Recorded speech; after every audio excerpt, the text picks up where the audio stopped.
عمران خان صاحب نے جو سٹیٹمنٹ دیے ہیں ان میں جو پہلا سٹیٹمنٹ ہے علی امین گنڈا پور صاحب کے لیے انہوں نے کچھ احکامات جاری کیے ہیں۔ سب سے پہلے انہوں نے کہا کہ علی امین گنڈا پور کو کہیں کہ آئی جی کو شٹ اپ کال دے، خیبر پختونخوا کے کسی کارکن کو ہراساں کیا تو میں اسے کسی صورت برداشت نہیں کروں گا۔ یہ عمران خان صاحب نے کہا کہ علی امین گنڈا پور آئی جی خیبر پختونخوا جو نئے لائے گئے ہیں ذوالفقار صاحب ان کو یہ کہیں کہ اگر ہمارے کسی کارکن کو ہراساں کیا گیا خیبر پختونخوا میں تو یہ بات میں کسی صورت برداشت نہیں کروں گا۔ دوسرا عمران خان صاحب نے جو ایک اور بات کی، یہ صدیق جان صاحب نے رپورٹ کیا ہے کہ علی امین گنڈا پور کو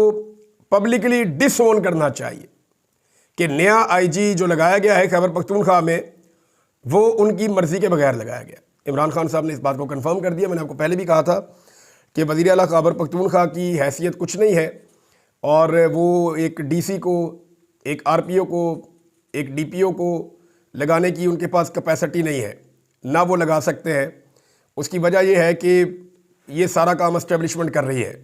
علی امین گنڈا پور کے اختیار میں یہ نہیں ہے۔ پہلے بھی وہ آئی جی بدلنا چاہتے تھے لیکن اب جو آئی جی آیا ہے وہ تو بالکل ہی عمران خان صاحب نے پہلے دن ہی ڈس اون کر دیا اور انہوں نے کہا کہ علی امین گنڈا پور کو باقاعدہ ڈس اون کرنا چاہیے اور یہ کہنا چاہیے کہ جی ہمارا اس سے کوئی تعلق نہیں ہے۔ ساتھ ہی عمران خان صاحب نے تیمور جھگڑا صاحب کے حوالے سے ایک حکم دیا ہے۔ تیمور جھگڑا صاحب کے حوالے سے کچھ لوگ یہ کہتے ہیں کہ اگر وہ الیکشن جیت جاتے 2024 میں فروری میں اور ان کو جو الیکشن ہرایا گیا وہ تو بڑی سخت زیادتی کی گئی، ان کے ساتھ بڑا ظلم کیا گیا، ان کے ساتھ ان کو دھاندلی سے الیکشن ہرایا گیا۔ ان کے مقابلے میں جیتنے والے بھی پریشان تھے کہ ہم کیسے جیت سکتے ہیں، ساری ویو تو ان کے حق میں چلی ہوئی تھی، سارا ووٹ پڑا تیمور جھگڑا صاحب کو اور امیدوار دوسرا جتوا دیا۔ اب کچھ لوگ یہ کہتے ہیں کہ اگر تیمور جھگڑا الیکشن جیت جاتے تو خیبر پختونخوا میں ان کی پوزیشن سب سے بڑی ہوتی، ممکن ہے نہ ہوتی، لیکن عمران خان صاحب نے ابھی جو حکم دیا وہ یہ کہا کہ تیمور جھگڑا انتہائی قابل انسان ہے، انہیں کابینہ میں ہونا چاہیے، اور عمران خان نے تیمور جھگڑا کو کابینہ میں شامل کرنے کا حکم دے دیا ہے۔ اس کے علاوہ عمران خان صاحب نے ایک بڑا اعلان کیا ہے۔ انہوں نے کہا کہ یہ جو ایک کالا قانون آیا پاکستان کے اندر، یہ جو میڈیا کو اور صحافتی آوازوں کو دبانے کے لیے یا اختلافی آوازوں کو دبانے کے لیے، اختلاف رائے کی گنجائش کو ختم کرنے کے لیے، آزادی اظہار رائے کو ختم کرنے کے لیے یہ جو نیا قانون آیا ہے، اس کے ذریعے متاثر ہونے والے کارکنان اور صحافیوں کی قانونی مدد کرنے کا عمران خان صاحب نے اعلان کر دیا ہے۔ اور اس حوالے سے عمران خان صاحب نے انصاف لائر فورم کو، تحریک انصاف کا جو ہے وہ وکلا کا ایک پورا فورم ہے، اس کو واضح احکامات بھی جاری کر دیے ہیں۔ تو یہ جناب صورتحال ہے۔ اب ایک سٹیٹمنٹ جو ہے وہ جنید اکبر صاحب کا ہے۔ جنید اکبر صاحب نے کہا جی کہ جو پچھلی قیادت تھی وہ اداروں کے ساتھ رابطے میں تھی، یعنی اس سے پہلے جو پاکستان تحریک انصاف کی قیادت تھی جو احتجاج بھی کر رہی تھی، اب علی امین گنڈا پور صاحب اس سے پہلے کر رہے تھے، جو مرکزی قیادت ہے اس میں تو تبدیلیاں نہیں ہوئی ہیں سچ، لیکن جنید اکبر صاحب نے کہا کہ پاکستان تحریک انصاف کی پچھلی قیادت اداروں سے رابطے میں تھی، اب لانگ مارچ میں کسی سے بات نہیں ہوگی۔ جنید اکبر نے کہا کہ آئندہ پارٹی کے لانگ مارچ میں یہ فرق ہوگا کہ پہلے قیادت اداروں کے ساتھ رابطے میں تھی، اس بار اگر لانگ مارچ کے لیے نکلے تو کسی سے کوئی بات نہیں ہوگی۔ میں گرفتار ہوا تو شارع ریشم،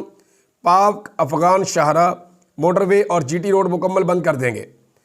خیبر پختونخوا کے ضلع مالاکنڈ کے اندر وہ خطاب کر رہے تھے۔ اچھا، جنید اکبر صاحب کی ملاقات جو ہے منظور پشتین صاحب سے بھی ہوئی ہے۔ ایک چیز بہت اچھی ہو رہی ہے، جو پاکستان میں ایسے طبقات ہیں جو پریشان ہیں، جو پاکستان کے اندر حالات کی وجہ سے بہت زیادہ احتجاج کر رہے ہیں اور بہت بڑی تعداد میں لوگ ان کو فالو کر رہے ہیں، جیسے کہ منظور پشتین ہے خیبر پختونخوا میں، جیسا کہ مارنگ بلوچ ہے بلوچستان میں، تو ان کے شکوے اور شکایتیں بہت سارے جائز بھی ہیں۔ تو ان کی جو جائز شکوے اور شکایتیں ہیں ان کو ایڈریس کرنے کے لیے پاکستان کی سب سے بڑی پولیٹیکل پارٹی کا ان کے ساتھ رابطوں میں ہونا یہ بڑی خوشائند بات ہے۔ دیکھیں، اداروں کی کیپیسٹی نہیں ہوتی، ہر ادارے کا اپنا کام ہوتا ہے نا۔ جو ادارے لا اینڈ آرڈر میں کام کرتے ہیں وہ تو ڈنڈا ہی چلاتے ہیں، ان کو اور کوئی کام آتا ہی نہیں ہے۔ جو ادارے جو ہے وہ ریونیو میں کام کرتے ہیں، ان کو صرف فنڈز کا ہی پتہ ہوتا ہے دینے ہیں یا نہیں دینے، وہ اور کوئی کام کرتے ہی نہیں ہے۔ تو ہر ادارے کی اپنی ایکسپرٹی ہوتی ہے، لیکن جو پولیٹیکل پارٹیز ہوتی ہیں اس میں بہت سارے ایسے لوگ ہوتے ہیں جو مختلف شعبوں کے اندر جن کی صلاحیت ہوتی ہے اور وہ زیادہ براڈر پکچر دیکھ رہی ہوتی ہیں۔ لہذا پاکستان تحریک انصاف جو گورنمنٹ ان ویٹنگ ہے، بلکہ اس وقت گورنمنٹ ان کی ہونی چاہیے تھی، ایک بڑی پولیٹیکل پارٹی پاکستان کی سب سے بڑی، وہ اگر ان لوگوں سے ملاقاتیں کر رہی ہے، ان کے بارے میں بات کر رہی ہے اور ان کے جائز مطالبات سن رہی ہے تو یہ پاکستان کے لیے بہت اچھا ہے، یہ بہتر ہے۔ بہرحال جنید اکبر نے کہا کہ مجھے کوئی پی ٹی آئی کی سیاست نہ سکھائے،